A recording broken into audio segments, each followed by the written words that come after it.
Notice is hereby given that the City Council of the City of Caldwell, Burleson County, Texas will convene in a special called meeting at the City Hall, regular meeting place thereof at 5:30 p.m., February the 28th. No citizens.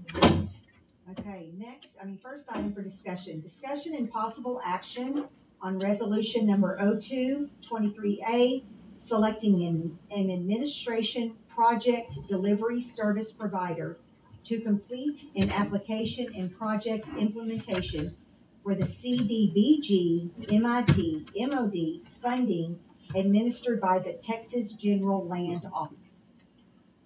That's a mouthful. Got all that? Mm-hmm. Okay, so we had all the proposals from grant administrators. We had 3 proposals, one from Grant Works, one from Public Management, and one from Trailer and Associates. The mayor, Jeffrey Scott, and myself sat down to review them all, scored them as we saw fit.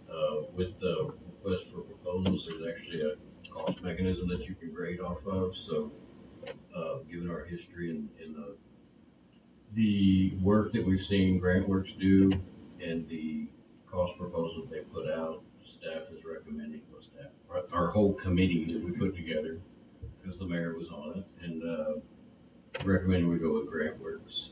They offered to do the project at 5.9% of the award, which equals a little bit over $52,000 to do the grant administration for it. So I will tell you, as part of this grant, I have to go and I will try to negotiate that figure down, but they were still the lowest proposal that we looked at.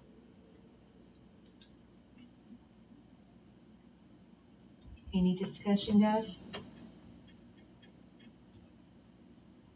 Upon recommendation, do we have a motion to accept Grant Works as the service provider? So moved. Do we have a second? A second. All in favor, raise your right hand. Motion passes. Next. You want to read all that again? Discussion and possible action on resolution number 02-2023B, designating a professional engineering service provider to complete the application and project implementation for the CDBG MIT MOD funding through the Texas General Land Office. Just roll up. Okay, so again, the same committee that evaluated RFPs is looking at the qualifications on engineering. We had 5 folks submit qualifications. Fitz and Skipman, Lead Engineering, Doucette Engineering, KSA Engineering, and Strand Engineer. There were 3 that looked very qualified, had done a lot of the same projects that we were looking at. Strand kind of stuck out to us because there's an element of just being local. The projects that we're looking at, especially the detention pond, somebody's going to be familiar with soils in this area and be able to deal with kind of the unruly soils that we've got. So the committee's recommendation was to go with Strand Engineering. Just real quick, do you know the projects that's going to cover? So what we're looking at, or what's going to be proposed to the council, we looked at a drainage project that would help kind of some of the drainage flow on the west side of the city. Basically, that would look like a detention pond kind of over there between the industrial park there, non-Ferris, and the railroad tracks. And we also want to look at putting a backup generator out there at the waterworks station on County Road 300. That way our entire water system is backed up should we have a power failure for an extended period. What about the water that comes from like the tennis court back underneath the railroad tracks? Backs up over Broadway. I think that'll help because everything on the west side, on that side, yeah, it backs up. You talking about south side of 21? Yeah. South side of 21, just on the other side of railroad tracks. Yes. I think this will help because all of that's it's all trying to funnel in and go out kind of the southwest side of the city. And as we detain some of that that's really coming off the industrial park and hold that back some, your channels aren't going to be as full going downstream, and it should exit the city a little bit quicker. No, all the water that comes from the middle there comes from on this side of the park and underneath the railroad tracks. You know where Yeah, The offer has that property. I know what you're talking about, and then it goes down Broadway, and then at 90s back towards the drainage channel that leaves the city back through, kind of around Noack Park and stuff like that. Yeah. So yeah, this will help keep those channels a little bit less full to where it should drain that out. We shouldn't have any water backing up.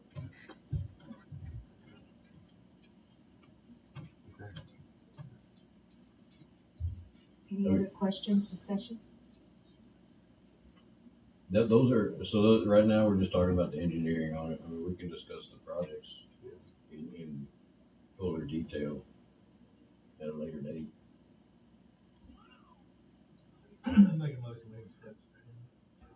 All in favor of using Strand for the Second, I'll second. second?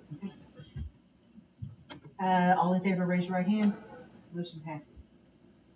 Next, discussion and possible action on converting tennis courts at Santa Fe Park to pickleball courts.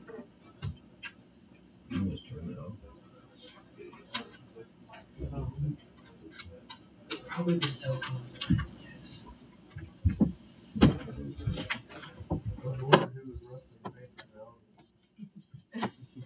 Not y'all.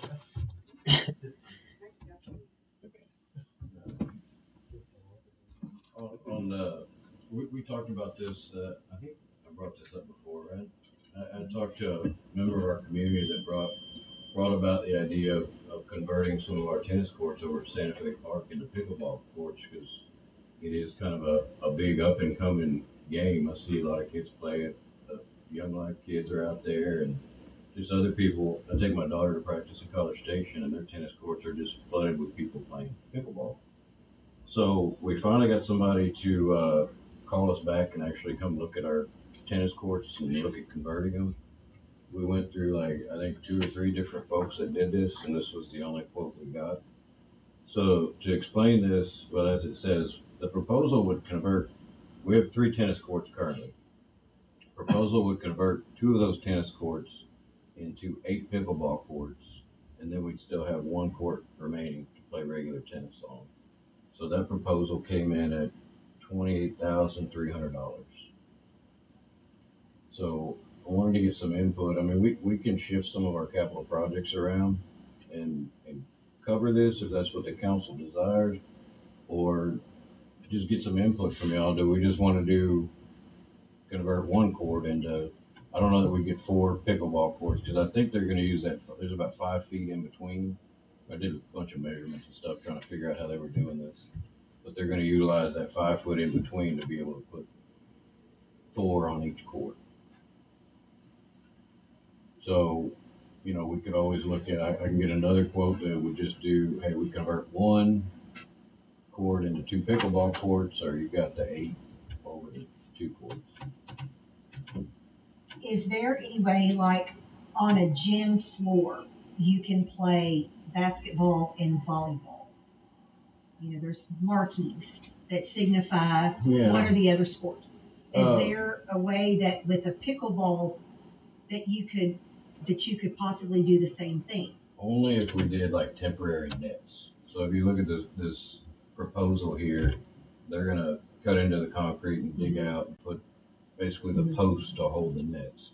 Now, if we did temporary nets, we'd have to house them somewhere. We'd have to get them out. We'd have to make sure they didn't walk off. So I think that proposal is probably a losing. So to answer your question, no, you can't really do that without temporary. I think it's a great idea. That my only thing is, do we need 1 tennis court or do we need 2 tennis courts? Because I don't know if you heard me, that after the letter to the editor, the superintendent received some phone calls, and the last conversation I heard was that they were going to open up the high school courts, but from 9 a.m. to 3 p.m. so a district employee could unlock and lock back up during school hours. But that's not really any benefit to the public because everybody's working. Should be. And I don't know how many people play tennis. I have no idea. And I know pickleball is very popular right now, but is that just a trend here, or is that, Yeah, will it be next year? you know, but whereas tennis is an established, not that pickleball is new, it's not, but it's new and trendy in Caldwell. That's just my, I was watching them play yesterday. I don't know. I guess they were just hitting the ball amongst people on the tennis court. Looked like to me, the reason people are going to it because you don't have to run as far, right? Tennis is hard. Pickleball looks like a lot of fun. But I still don't totally understand. Look like a whoop ball. It's kind of like a wiffle ball. Wiffle ball, man. I said Yeah. wiffle ball. Wiffle ball. Yeah. We used to throw and play with. Mhm. Yeah. They've got these different, they're like square rackets that are rectangular rackets that they use. Mm-hmm. Yeah. so this proposal is eight in essence, pickleball and one tennis, correct? Correct. So you'd be looking at basically, if you split that tennis court in half, you'd have 4 courts on each side, and then they would build a chain link fence separating those 2 courts. So basically, your ball wouldn't travel over into the other court if somebody was playing there.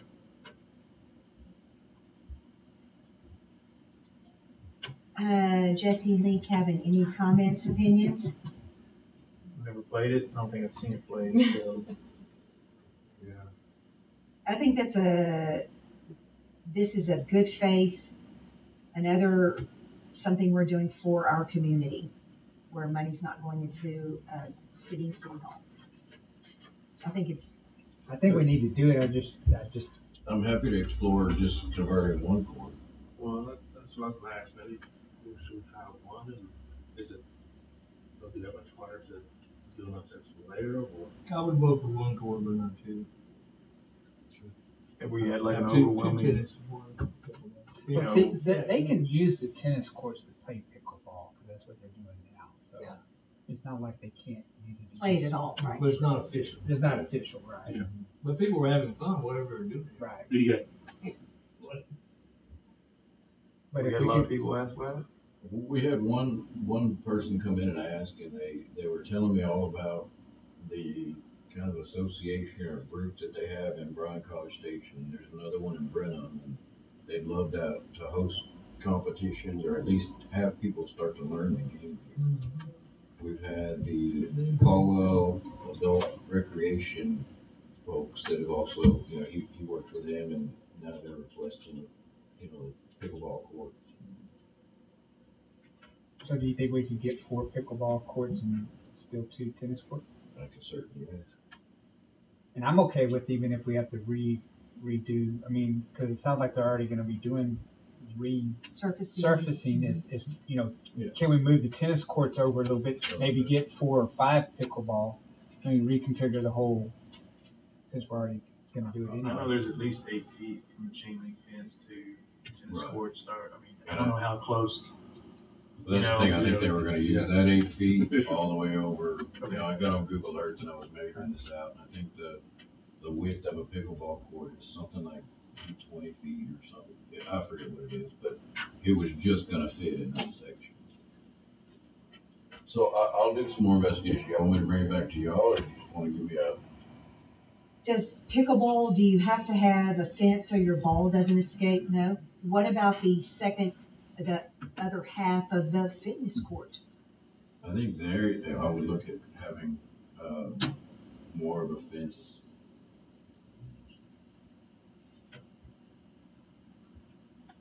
Trying to see if I have a good picture. Not really. Show this one. This is a brick. Go on a look, there's a parking ramp that did that. But I mean, it's very similar to a tennis court, but the way that it's marked off is different. So this little space in the front is only like 5 feet wide right there, and then there's some depth, and you can't hit the ball in the air in that 5 foot section. I don't know. I have to look up the rules. But they did the same thing in Brenham. They basically converted some old tennis courts, and they put those side by side. So it's not a very good picture, but the fence would be back on this side. And I don't think that's gonna save us a whole lot of money, but I can look at other options. How much room is that? It's not quite big. Out here, The other half of that slab. we could look at that and then look at putting lights out there. And most of the kids, and most folks are gonna come out and play in the evenings. At the park. Yeah. That Park other half would of be that a big, great idea. that People slab. right there. Well, I mean, I think most places, I mean, So I think we'll have to consider lighting for the fitness courts as well. I think that'd be a positive, because I know even during softball season, kids are over there at that park for, I don't know, 5, 6 hours. Let me look at that. Okay, so no action. Next, workshop. Discussion on the consolidation of city assets related to community services. Library, civic center, museum. Okay, so, I'm sure y'all are like, oh my gosh, I was wrong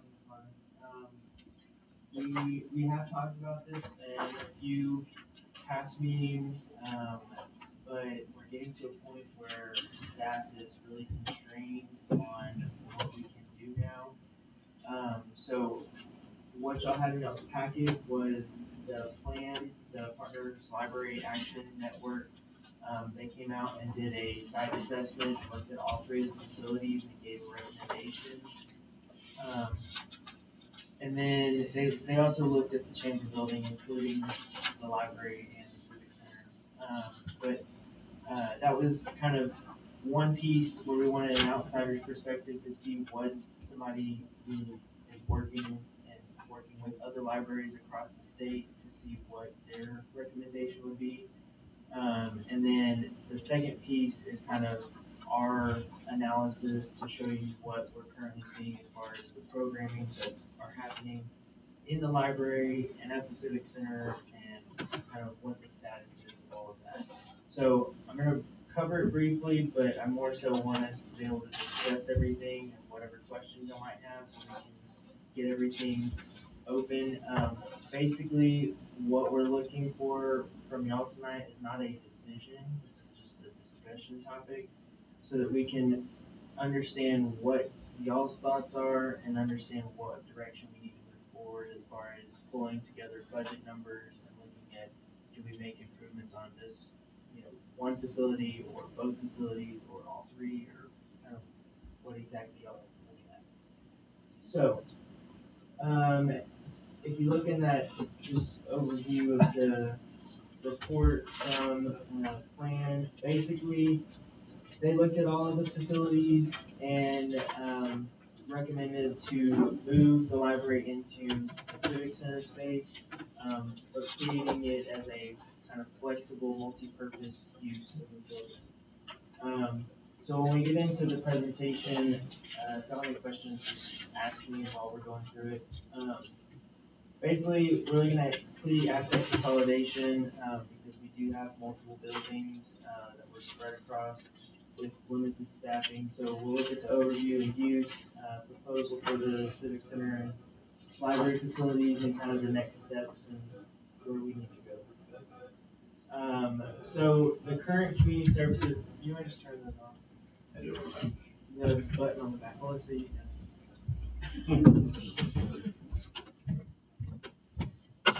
So current community services, obviously we have the library, circulation and programming is kind of the two main things from that.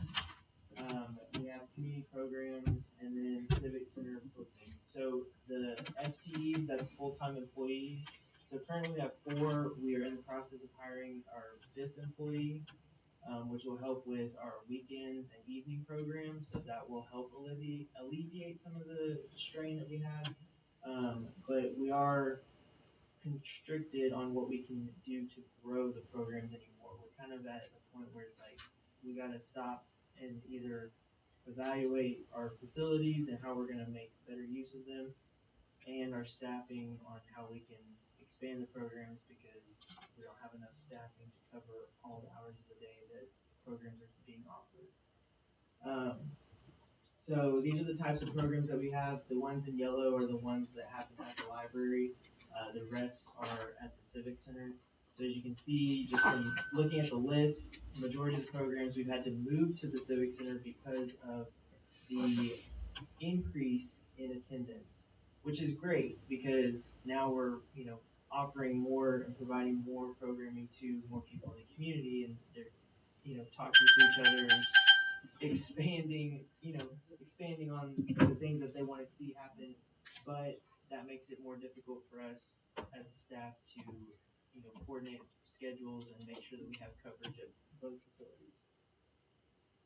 So looking at the library circulation stats, so I just want to give y'all a short figure of, since we brought in programming into the library at a, I guess a bigger rate than what it was before I arrived and Heidi arrived.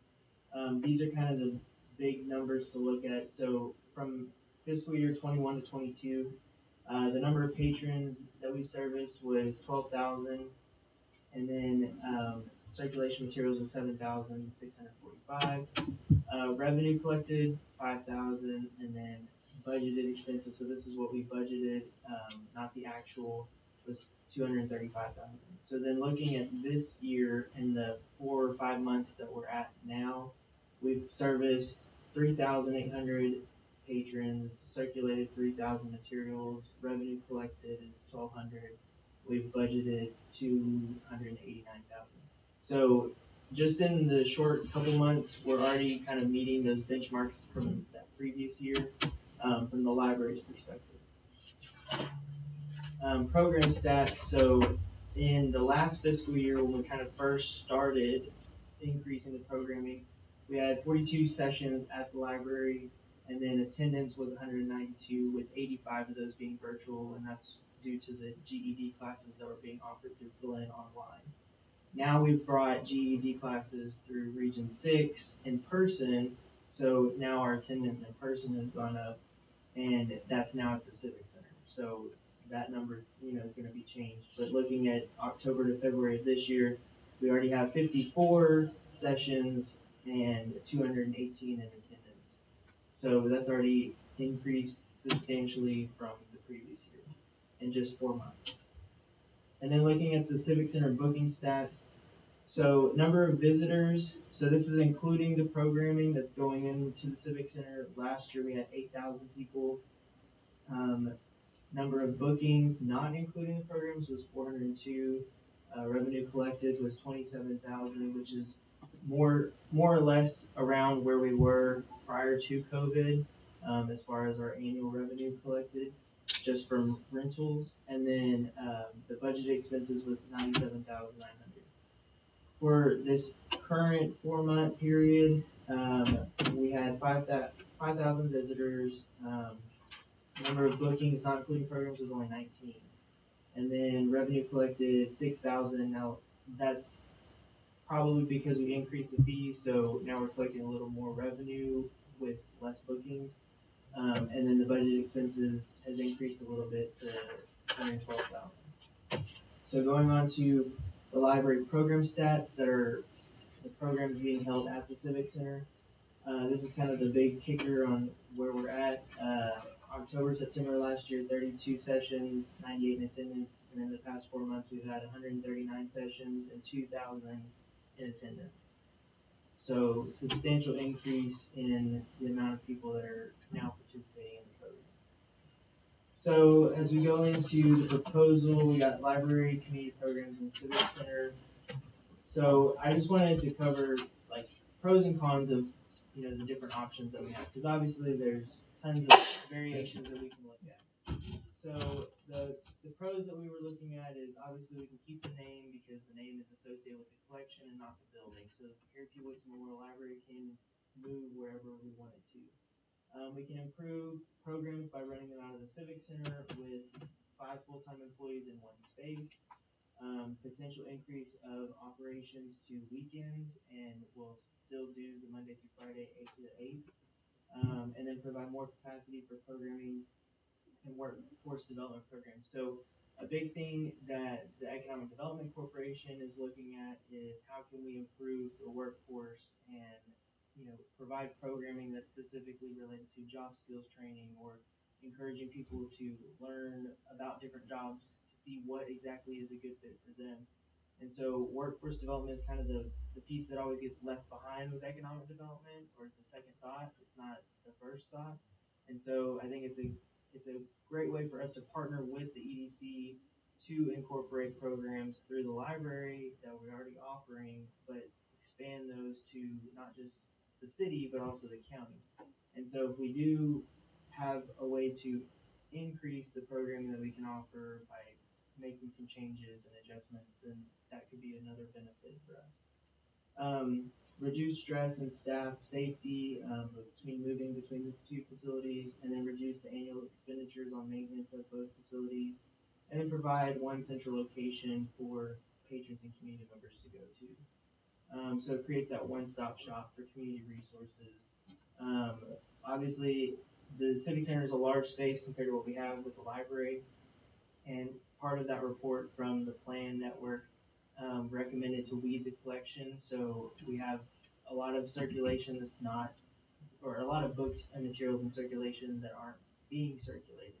So weeding the collection, reducing it to a better volume of materials that the community is actually looking for. So more specific to programs or more specific to what the patrons want to see. And then that will allow us to still use more of the space at the Civic Center if it's flexible and mobile to where we can still provide meeting spaces for community groups, local businesses, and things like that. It would decrease the availability that we would be able to offer for bookings, but we would still be able to make that happen because we would have more staff. It activates the museum and allows the staff to either act as museum docents to encourage people to check out the museum. It kind of brings our history alive because we can actually incorporate more programs into the museum, and then it also ties back into the literacy piece with our genealogy, where we can actually provide more research and more opportunities for folks that are interested in genealogy to also explore, the history of Burleson County and Caldwell. We can also go through and modernize and expand our library materials. And then I guess the other big thing that we could do to offset some of the costs for making some of these changes would be to sell the current library building for economic development, because it is highway frontage, so it does have, a desire, or it creates that prime location for development. And then all of this would allow us to also receive grant funds, because right now we're split between two buildings, so it kind of what the grant qualifies for, what we're eligible for, if it's a community program, but it's being ran out of the Civic Center versus the library, whereas if it's all under one roof and one department, basically, then it's easier for us to make that sell to be eligible for these grants. Some cons about it is we might have a vacant building on 21, meaning if the library is vacant and we don't have any interest in economic development, then it might sit there for a little bit. Citizen opposition to changing the use of the Civic Center, I think, is a really big one. And so that's going to be something that, as we move forward, no matter what we do, is engaging the public through the process. Decrease in available booking hours and revenue of the Civic Center, losing larger events, so we might not have as much flexibility to allow the large events that we have had in the past. But there are other facilities that they can go to, so kind of creating a way or a contingency plan and helping them still have their event in the area. It eliminates the use of the hot funds completely for the Civic Center maintenance, because that's currently what we're using is the hot funds to help offset some of those maintenance costs. And then potential for removing the name of the Caldwell Civic and Visitor Center. So the other piece to this is the funding opportunity. So obviously we would have to allocate funding. Obviously capital improvement funds would be the main thing that would help make this happen. Donation from community partners.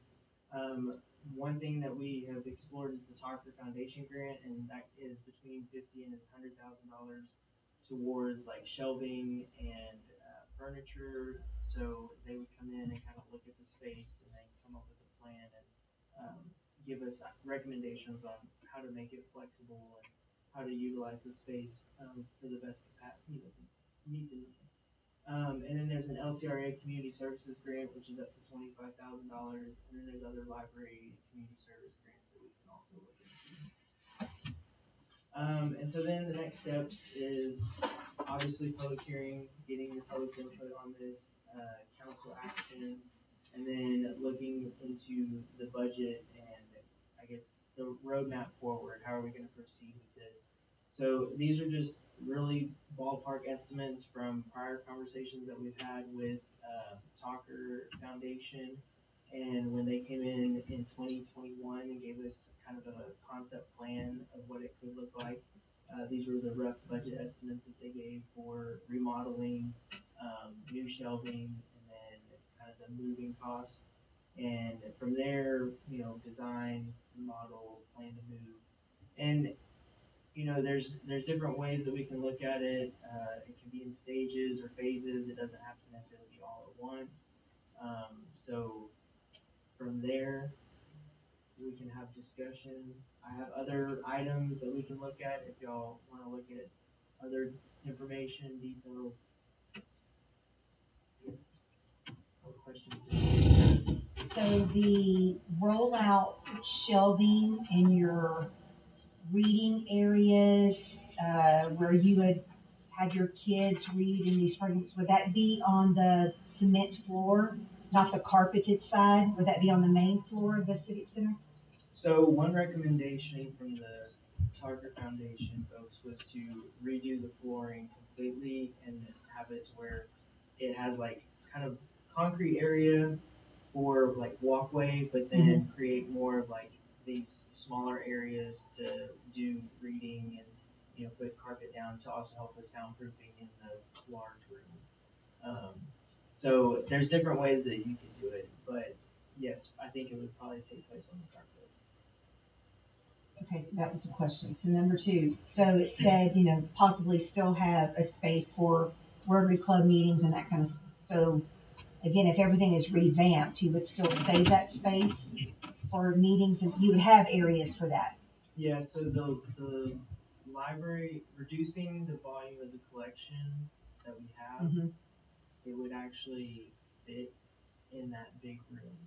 I mean, it would fit in a small room too, but like if it's all on mobile shelves and things, like there would still be enough space to where we could house, small group meetings or a program over here. It's like you could break it up to where it's not all in one big spot. So the Lions Club event Saturday night those would be never more in there, basically. Essentially, I mean, we like to think that we could still make it happen, but I don't think that it would be the most feasible thing for us to do. I think like the quilt show for Co-op Fest, I think that event could still happen. Some of the trainings that we have for PD, like they don't use the whole facility necessarily, but like those kinds of things we could still have. But yeah, I don't think weddings and other large banquets and stuff. Yeah, I don't think that those would. I mean, it's probably possible, but unless we had measurements. Like Veterans Day, I mean, yeah, that's a big community thing.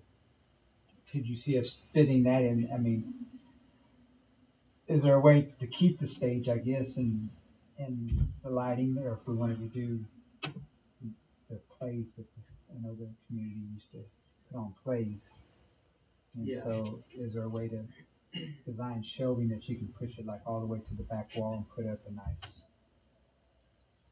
fake wall or whatever and still have a big enough space to do, what was it? The plays that they used to do. Community theater is what they call it. Theater guild. Thank you. Yes. Yeah. I mean, I don't think we've seen that in years, and I would,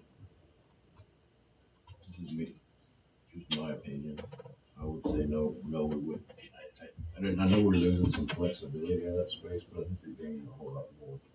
And I'd rather be kind of black and white when we talk about this, especially in a public hearing, so folks understand that this is a shift, we're gonna shift this into more of a community resource, which is already being used primarily for that.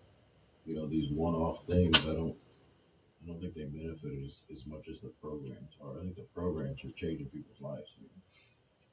I'm just trying to think of large gatherings, Right. but it's not like Caldwell and 10 miles out doesn't have multiple facilities to have your large events, because so Lions Club, did they rent the facility for their event? Yeah, so they paid for the Civic Center. Well, they'll have to pay for another facility. And I think something that we could, What? That's economic development. I think something else that we could help with, some of those large events, like maybe we talk to the Expo Center and say, hey, like Veterans Day, could we Automatically booked. relocate that over there? Like, Mhm. I'm sure there's ways that we can, work with some of the partners that we have in the community to adjust where we're hosting things. And maybe you adjust that program to where we incorporate, we've got, during that period of time, we've got something in the museum that's gonna showcase those efforts. And instead of having a sit-down meal, we do the program outside in front of our, the Eternal Flame. I just think it's just shifting mindset, right? Can you go back to all the programs? Okay, so the ones in yellow, the ones that are held at Columbus.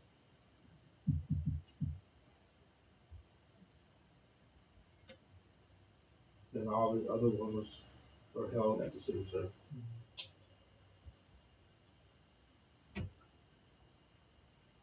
I saw some of these, suggestions about the Chamber of Commerce building that we own, and, that could possibly be moved to the current library. But I think the current library real estate is far more valuable than the chamber office. So just leave the chamber where it is. I don't think you're gonna get that in that location though. Not with that hill. You're not gonna have a development come in there like a Taco Bell or something, because that hill is too dangerous. Yeah, the On radius 21. of turn. Oh, the 21? Yeah. Uh-huh. You gotta come. So, I mean, I'm I'm not just saying saying- that it wouldn't, but I'm thinking, when I think economic development, I'm thinking, a drive-through or, something along those lines. Retail. Yeah, so like a, They don't have it in and out. They just got right. one. You got back down.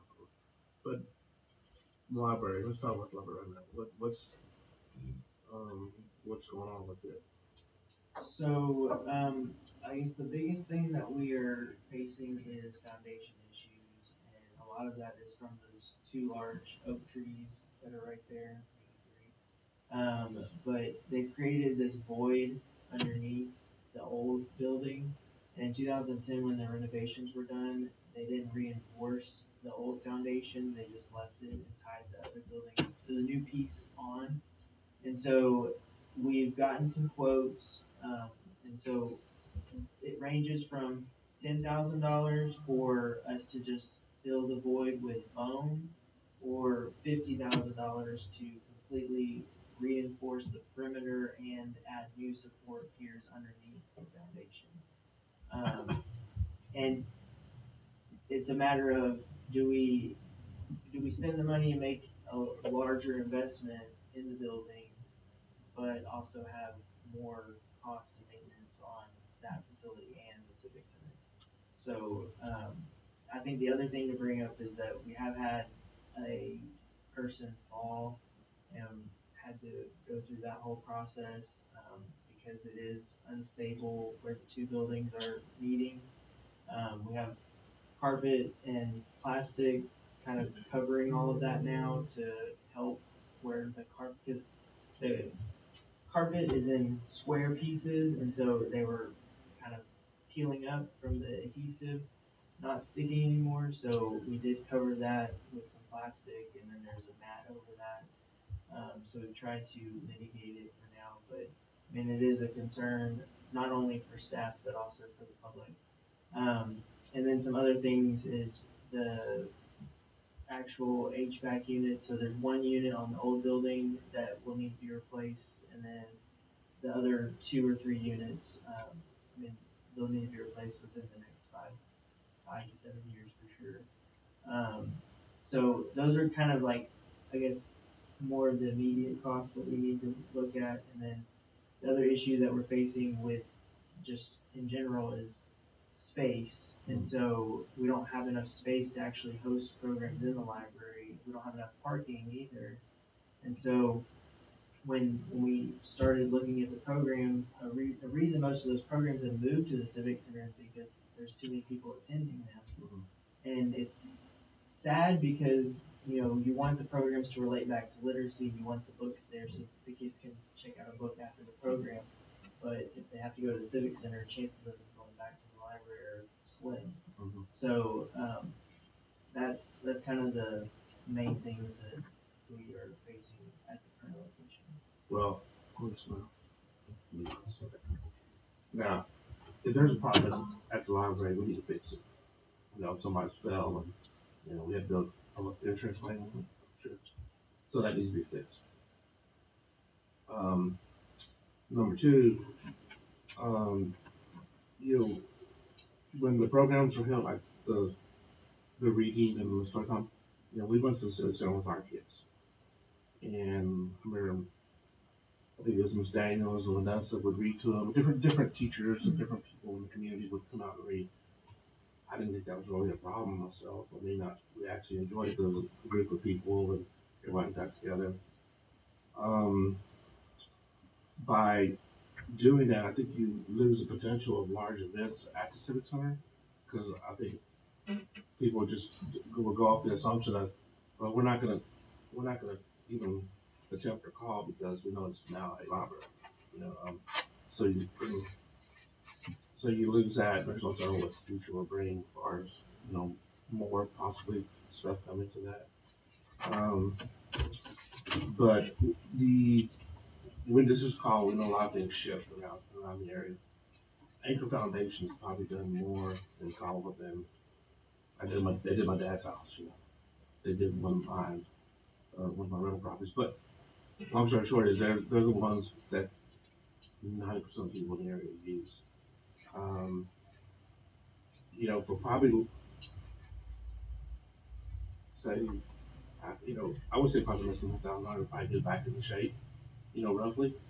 But we're gonna spend, you know, 3 times that. You know, converted the Civic Center into that.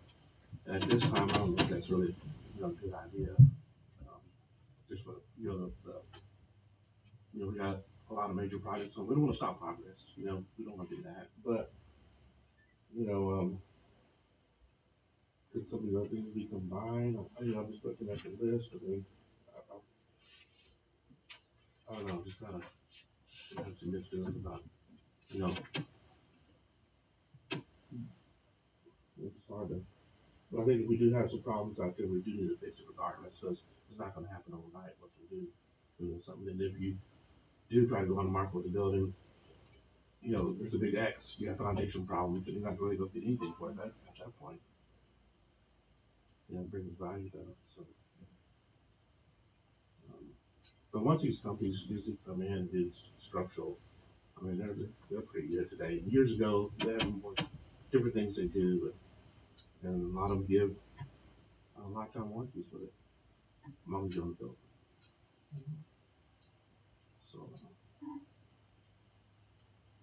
have we had anybody interested in the library? I mean, I was just curious if anybody has said if y'all ever decide to move the library, let me know. No, I've had folks call me looking for Highway 21 frontage. It's just, I don't think they would approach, you know, specifically, hey, it's the library. Right, you know, right. You know, it's kind of a staple in the community, but It was a doctor's office first. I do think, you know, we have to look at I guess what I would consider opportunity cost. You know, we can put $100,000 into the library, but it doesn't solve any of the problems that we're having as far as capacity on these programs. So I mean, we can do some more. I mean, I'm still open to discussion. I just think that wedding receptions. I would be curious to know when the last like really large wedding reception was held there, because it probably hasn't been in years. There was a small wedding in October of last year, and there was a, I guess, medium-sized wedding in 2021. We do have one on the books for July of this year, and I think that'll probably be the largest wedding since before COVID. Okay. Banquets that I can think of that have used the facility: law enforcement, Rotary Law Enforcement, the Lions Club on the other night, Republican, they do a fall dinner, and then Veterans Day program. Youth, Post Youth Development Corporation. Post Oak Savannah Summit is a big one. And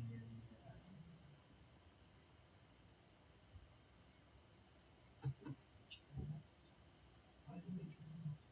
Well, close right We hadn't hosted a TML here in a while, but we actually did two of them. And, it really went over well. Big crowds and people just couldn't get over a small town like Caldwell having a nice civic center. Because I'm telling you, I went to the, TML, I guess it was a couple of months ago, over in Alvin. And it was held at the barbecue place, which was okay. But it's not the same as having it at your civic center. Anyway, we had two of those here and there, so it was really nice. But for your big events, you have Double Creek, the Expo Center, SBJST Hall, and the Ranch House. Those are big, big venues for your banquets and stuff. For your meeting spaces or smaller, you have New Tabor Hall, Country Club, the VFW. You've got other places to hold events. It's not like Caldwell is short those places. Next, I think a name would have to be representative of what the building is going to be. You know, it's no longer the Civic and Visitor Center. It would, and it's not going to be called the library, but it would be, I don't know, something. Library, you know. And I'm sure Heidi, you're so creative, you probably thought of something. I think the hierarchy was Memorial Library and Community Center. Oh, So- we do like Bluebell, do Bluebell Park at Olson Field, so Harry P. Woodson Library at the Caldwell Community Center. Mhm. Just personally, I don't think it's financially wise to sink $100,000 into a building that is not solving the problem. I just don't think that's smart to fix the library up if your size isn't changing. The structural issues isn't why you're wanting to move, right? Yeah, Yeah. it's the capacity to grow. Like, basically, if we stay in the current library, our programs will be stunted as far as what we can offer and the amount of programs that we can offer. So, in order for us to grow, we either need to hire more people, which costs money, or reduce the amount of facilities to where we can put all of our people in one spot. This is an attempt to also utilize our resources better, to utilize the assets that we have. We were just talking about this in budget workshop, where how much money we lose annually at the Civic Center. And the Civic Center is now 20 years old, so we're gonna have some of the same issues as far as maintenance. We've got a quote on AC unit that needs to be replaced. You know, do we keep that place up? We continue to pour money in it when it's occupied 19 times in a 4-month period, and that's counting the regular Lions Club meetings, I would think, that are just like a monthly meeting. Mm-hmm. So you take some of those out, you might have had 3 large events there in 4 months. You know, is that how we want to utilize that resource? And that's just how we as staff are looking at it. It's like, how can we do better to combine our resources to reduce costs and improve service levels across the city? I'd be interested, can the planning people, can they put together, so if we reduce our book size by half, which is what it was in there, I mean, and then can they configure the civic center and then tell us about how much room would be left for tables and chair, or for a meeting area that we could hold, a 50-person meeting or a 100-person meeting, just to have some idea, so that we can say yes. We can't have the 500 people meeting anymore, but hey, we could still host a 100-person event here. Yeah, so that would be like one of those next steps. Right. Is that we can reach back out to them and they would actually send out a vendor who specializes in mobile furniture to look at the amount of books that we have, factor in what we currently have, but also if we reduced it in Right. half, and then look at how much space would be taken up at the facility. So I think this is really a kickoff conversation. Of course, we'd like to have an overall view of how y'all see this. What information can we bring back to help y'all make a decision? We can have another workshop like this and bring back, like you said, kind of a layout, Right. idea of what we would look at. Are there any other figures we want to look at, or basically before we put hours worth of work into this, we want to know if this is going to get squashed from the beginning. Well, I'd just like to know, can you keep, all the lighting and the stage, if the theater guild wanted to ramp back up? My children participate. I just remember going and watching them. And, one day maybe somebody will have that. We could look into a layout, sure. Right. And I think the stage is the big part. If you could somehow keep the stage and the lighting and the curtains and stuff. The stage is collapsible, isn't it? Yeah, it's. Well, yeah, but the lighting and the curtains and So everything. the lighting, that would stay. We would have to add lighting actually to that back part to make that more usable. Right. I think what we get to with keeping the stage is going to be, where do we store it? Because if we're moving all of our stuff to that one building and needing workspace, study rooms, things like that, we're going to run out of room on where to store stuff and tables and chairs and all that. So maybe it's adding a storage building where those 3 parking spaces are in the back, to where we can store the stage and chairs and tables, so that way we have that stuff for those events, but then also, Right. be able to use it day to day what we need it for. So, We'll be able to get rid of some tables and chairs, though. yeah, reducing the amount of tables. Right. Also.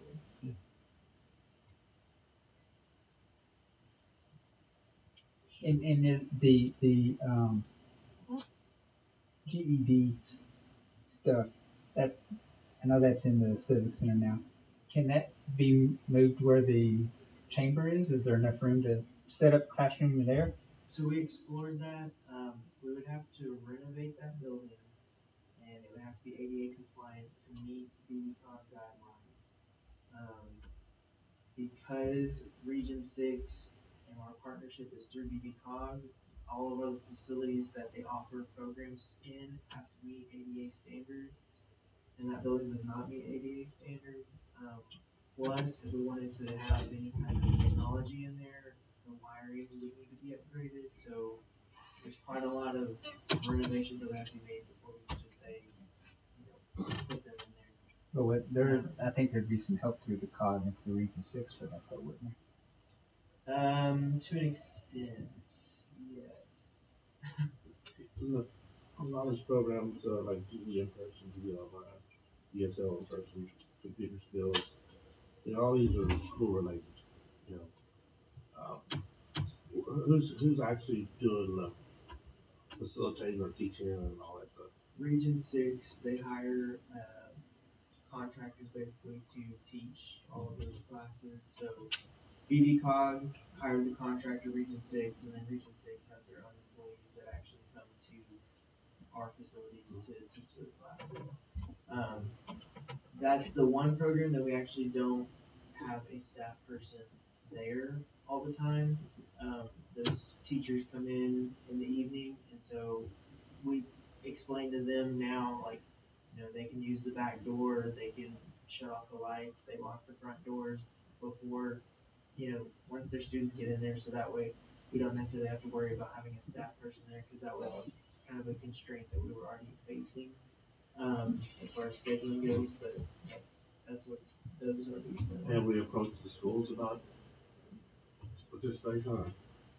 We could, originally before COVID, it was all through the school district, and once COVID got kind of done with, then the school district didn't really have, or they didn't really have a want or a need, to do that anymore. I think a big thing from the school's perspective is they don't really want to encourage students to get their GED and drop out of high school. They would much rather just stay in high school and get their diploma.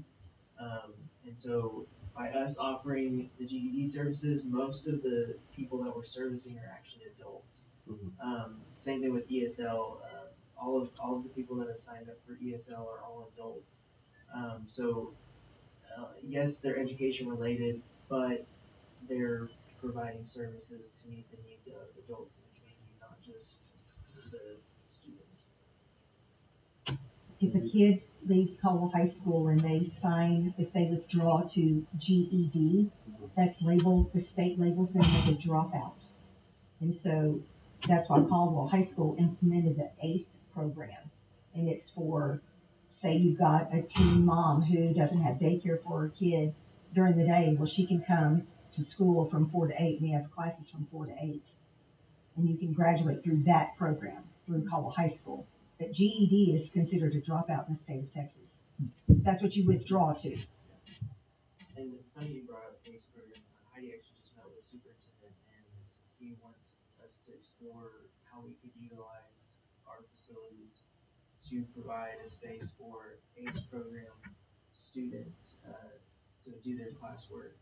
So that is another potential opportunity there. But you putting everything on the city. I mean, I know we need to provide stuff, but I mean, half of that right there is, I mean, maybe what's the option? What's the Okay, option? so what are you seeing that you don't think is necessary? No, I'm not saying it's not necessary. I'm just saying it's all put on the city of Caldwell. Like, what's outreach programs? What's that? So outreach programs, we actually go to First Baptist and they do story time. So instead of busing the kids to the library, we go to them. We have volunteers that help with that program, and they actually go to all the classes and read. We go to the Boys and Girls Club, and we go take volunteers there. They do an activity with the kids, and then they do a story time. But that's not held at the Civic Center or the library. No, those programs are where we actually go out to them. With seasonal events, so that's like the Hop on Main that we did last year, the Easter event, the Miracle on Main Street for Christmas, the Fall on Main in the fall. So those are kind of the large events where it's like 300 people that it's in, and those are at the Civic Center. I think Hop on Main was at the park last year. So that's another event that we try to also use our other facilities and not just going to the Civic Center, but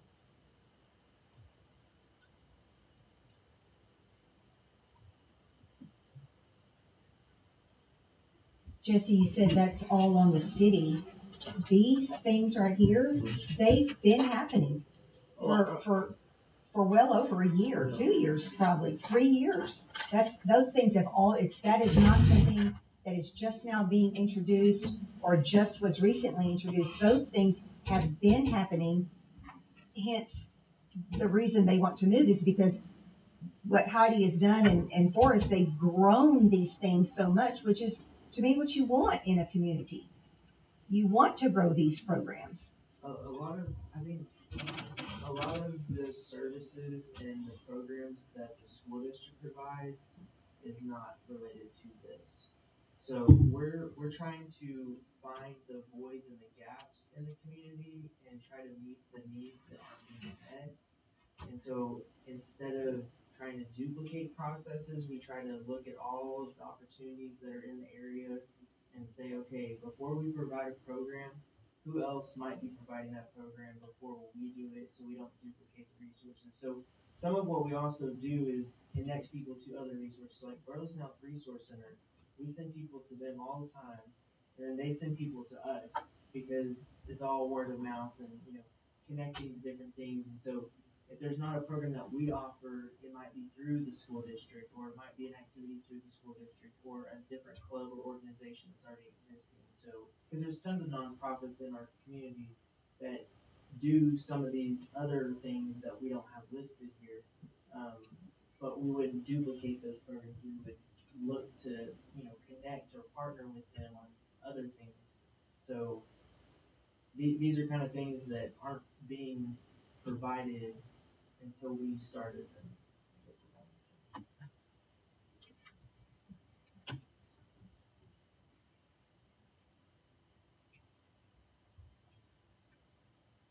On one of your slides, the cost was $275. Go to that page. That one, okay, so it says estimate for new shelving and furniture. Should that be 120 instead of 220? Their estimate was 210,000 in 2021. Then you need 370. Then you need 375. Or 355. Oh, Or 375, yes. Yeah. He's a planner. Okay, got it. Not Okay, sorry. I didn't have that in Excel. Well, I was hoping that the new shelving and furniture was gonna be 120, Yeah. so. Yeah, so their preliminary figure was 210,000. I put 220 just because I don't know at this point, and we haven't, explored that. I think the other piece that might be curious about is like what maintenance costs are we gonna see at the Civic Center, and I do have a spreadsheet that we can give y'all. That kind of it's rough estimates, but it's legitimate things that we're gonna have to update and maintain in the next 5 to 7 years, just like the library has. So we can give y'all that, and y'all can look that over as well to see, yes, it costs this much to move, but there's other costs that, just the regular maintenance that we're gonna have to do no matter what. So that might help out as well. Run the air conditioning nonstop in a building that's not occupied. But I mean, if you go back to the programs, this is how I look at number one, we're building community here. And I mean, that's one thing that we all feel very strongly about. But if you look at it from a different perspective too, the 4 or 5 events that we're getting $1,000, $1,500 rental on, for most of these events that people are going to come to the Civic Center for any of these events, they're probably going to stop and eat somewhere in town. And there's a sales tax benefit to that. So I mean, there's a lot of things to consider. And I think today as we kind of introduced it, like I said, what do y'all want to see? Do y'all want us to stop in our tracks right now? You know, the ball's in your court. We just want to let y'all cast a vision and we'll carry that. What do we provide the chamber other than the house right now? Who pays the electric? Do they pay the electric? Pay their electric bill. Because when I read that, I thought it would be worth looking into moving in out there to a bigger facility. And then you have more meeting rooms or meeting space for other programs in the community. So, and being on 21 is, I mean, I know they find it, but it's not on 21. So.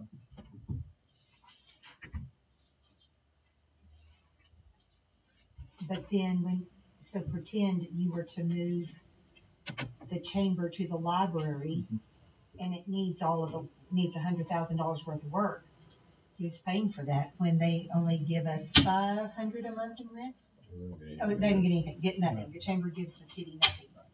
So who ultimately pays $100,000 in renovations if we own the building? I don't know if the chamber can actually own anything. I don't know how their structure is set up. I think they can rent it. Mm-hmm. What do you charge for rental? Mm-hmm. Well, and they don't have to have that part of it. The part that's So where's Caldwell? This was the restrooms. Oh, that one, okay. Oh, didn't know that one. I'll Okay. just condemn that part. Yeah, just put up a wall.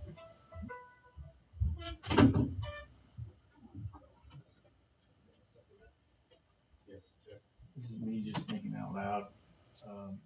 But even if we were to move the library to the civic center, physically the building's still not big enough.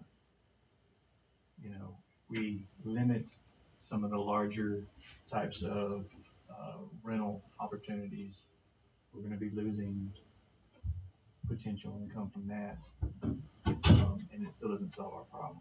I mean, that building to me just it's still not big enough. The civic center or the library? The civic center. Okay. If we remove the library in there, I mean, and try to keep the museum in there. And I haven't even been to the back part. I've just been. Is that it? Just okay. To me, physically, I don't think we have a building that can house what we want. And I think you're right. If you want to continue to grow and grow and grow, it's just not going to be here big enough. You can outgrow. I mean, you'd have to remodel the civic center or move it towards 21 to add a library, or because then you'll be able to, then you know you've got both, the best of both. Yeah, it's a lot of money. I can't imagine what that's going to would cost. But it solves those two problems. Um, the current building, I don't know what you do with it. Sell it for what it is, or fix it and try to make a little profit off of it, or take the foam route. If it's I mean, I know technology changes every stinking day, so it may be a plausible idea for us to do that, and just to get away from it. So it's not if it's not safe, then Right. you need to fix it. I mean, somebody else can argue.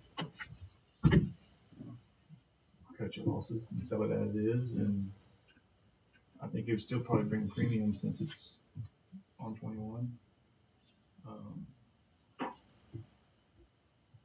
It ain't gonna get cheaper. Ask some of the realtors. Ask Melinda and Jessica, see what they think it's worth, as is, and the location. We can do that. So Because if you sell that, then you have money to renovate and do your.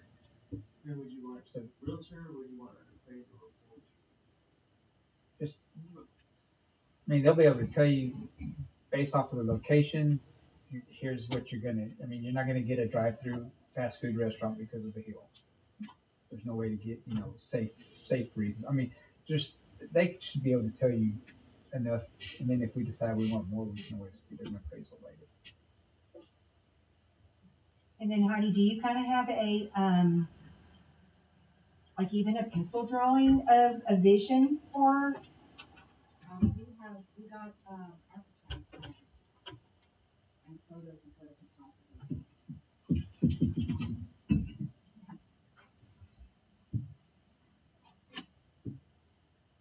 Is that in our packet for us?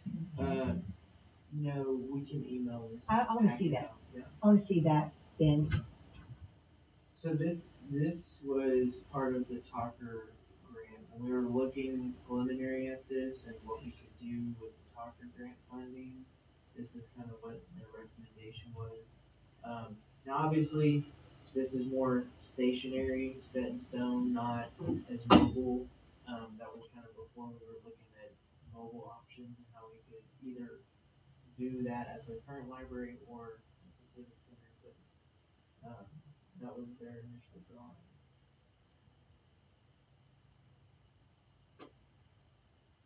That was 1 3.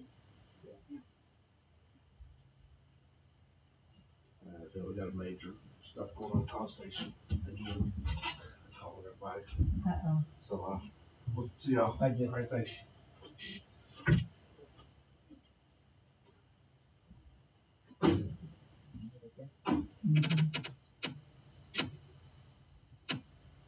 that's it. I mean, we can find some more information. Like you were talking about, okay, if we do shelving system, how much area does that take up? Right. I mean, that's a quick study before we talk about Right. really spending a ton of money. I mean, we can bring that back, but like I said, I just need some direction. I don't wanna kill our programs, because I think, our staff has worked extremely hard to bring those together, and you see it grow, and you see the need for even more. Like that, we have 500 people a month attending so far this fiscal year. So. When it comes to public hearing time, we're probably gonna have a few people here.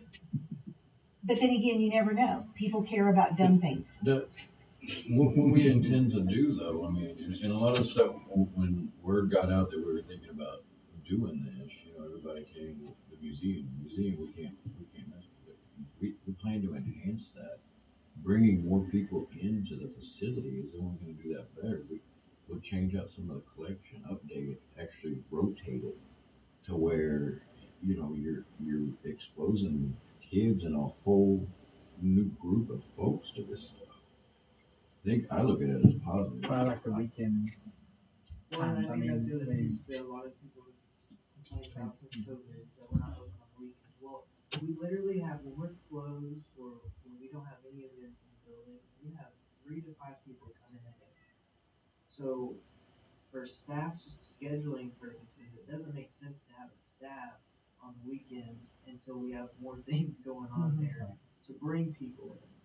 So, activating the space in a different way could accomplish some of that. I think one of the routes that would be at the top to promote this concept, which I'm all in favor of, is the fact that the actual usage of the Civic Center prior to these programs, it was just hardly any use at all, and that we were air conditioning and heating and servicing an empty building for the most part. Yeah, we have that data. I don't know if we want to sell it that way. But I mean, if somebody has, well, why would you use it for this? Well, because you want the building used. Right.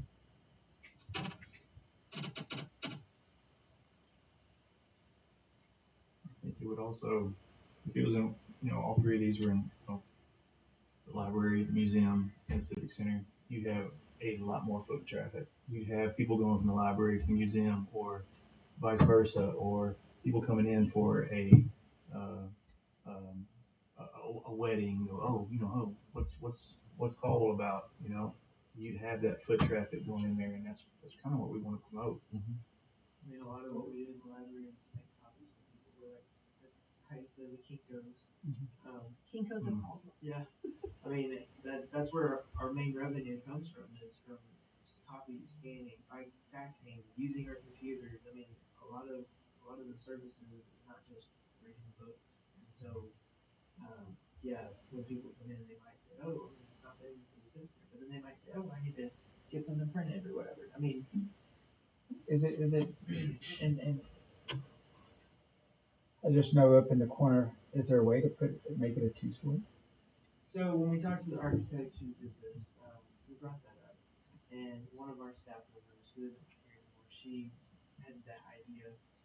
And unfortunately, the building was not built structurally to hold a second story.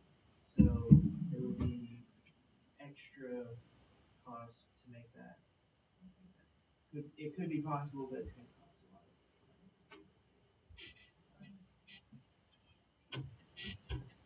One day, if the city hall gets finished, it's full of meeting rooms too, right?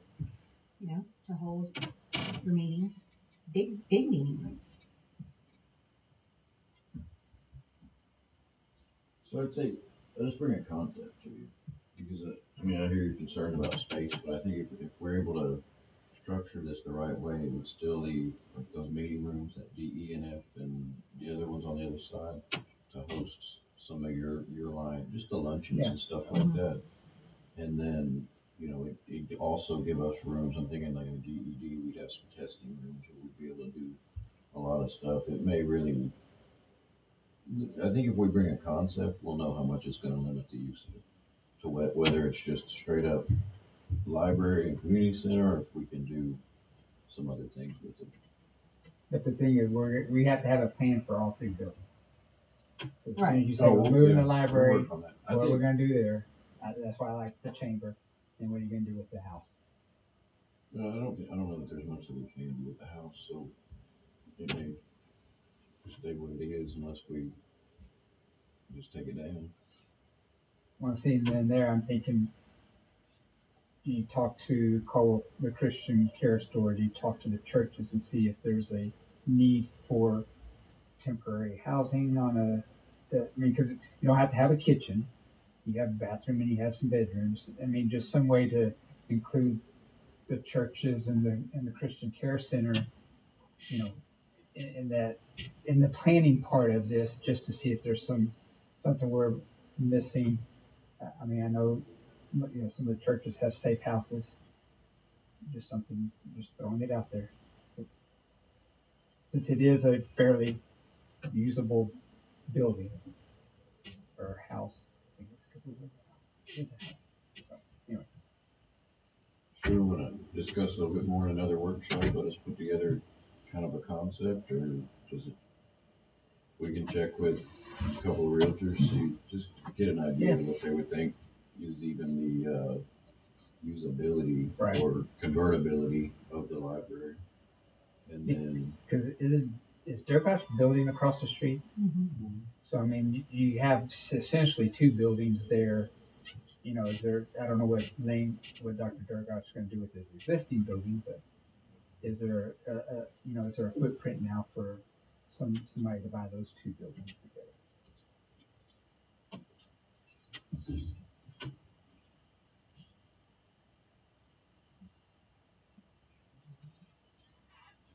Well, Are we in favor of them to proceed? Yes. I don't want another workshop after we get everything situated.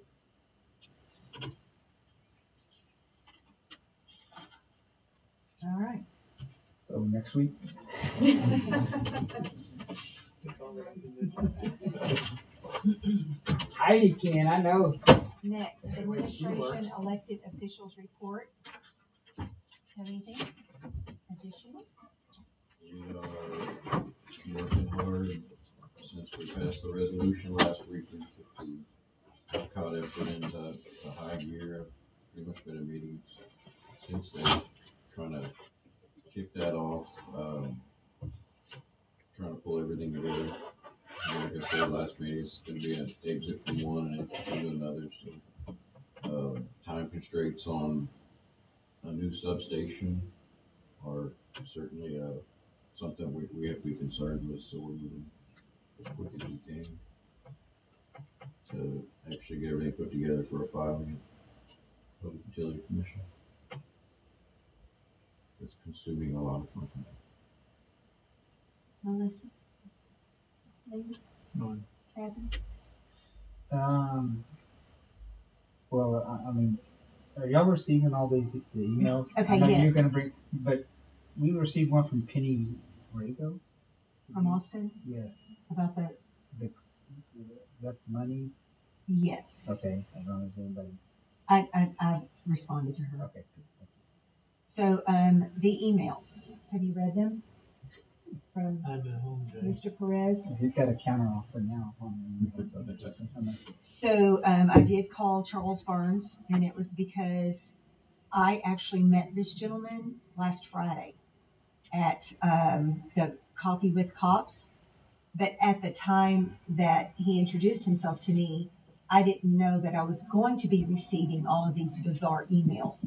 Only after like the third one, when he referenced meeting me, meeting city personnel, then I thought, oh my God, this is this gentleman.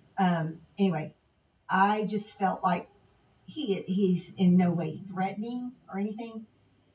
However, 6 emails just, and especially like yesterday, he sent one at 3 a.m., 5 a.m., and then around 1 o'clock. I just felt like, yeah, maybe we need to on some of these. And so Charles actually yesterday handled things for me. So I know we received another one today, didn't we? Oh, They got a counteroffer. He just wants the city to make the charge of evading arrest. I haven't seen it then. So I got lost in the first one, so I just started deleting it. So. Yeah, he was. I'd like to. I don't have no clue. I'm all over the place, but he's all over the place. If y'all have any emails that y'all get that are like spam or phishing, let me know because I can put it into the back end of the system and it'll block it. So Okay. anymore. I had one that I asked you about one. Yeah, I don't I don't remember remember what what it it was. was. I'm sure I'll get it again. Okay, do we have? I have nothing else. I'm sorry. Alan, do you think? No? Do we have a motion to adjourn? Most of them. Second. Second. Meeting adjourned.